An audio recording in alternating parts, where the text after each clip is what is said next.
Ticket வாங்காதெல்லாம் வாங்கிக்கோ, சில்லறெல்லாம் கரெக்டா எடுத்து வச்சுக்கோ. ஐயோ, இவன் வேற சில்லறைய கரெக்டா எடுத்து வைங்கிறான். நம்மள்ட்ட 500 ரூபாயா இருக்கு. தம்பி கவலைப்படாத, அவ ஜிபே வச்சிருப்பா அவ. அப்படியாண்ணே? சரிண்ணே. தம்பி எங்கப்பா போகணும் டிக்கெட்? நான் திருநெல்வேலியில ஒண்ணு. எல்லாரும் 500 200 நீட்னா சில்லறைக்கு நான் எங்கேயா போக? பேங்க்குக்கு போங்க. இல்ல மக்கா, பேங்க்ல லேட் பண்ணுவாவ. கோவில் வாசல்ல வெளியில நிறைய பேர் சில்லறை வச்சுட்டு நிப்பானுவ. அங்க போய் நீங்க வாங்கிக்கோங்க.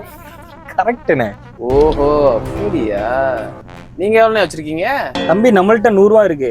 ஐயோ, நம்மள்ட்ட சில்லறை இல்லனே. நீங்க வேணா கொஞ்சம் பொறுமையா வாங்கிக்கிறீங்களா சில்லறை?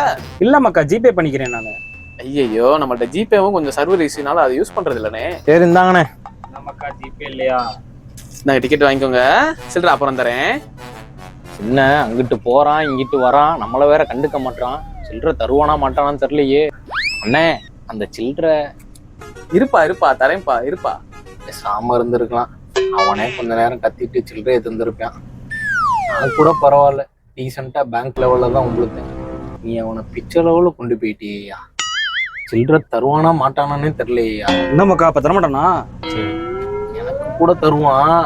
உனக்கு ஊரு வர வச்சுதான் உனக்கு சில்லறை தருவான். அது வரைக்கும் பயந்துட்டே உட்காரு.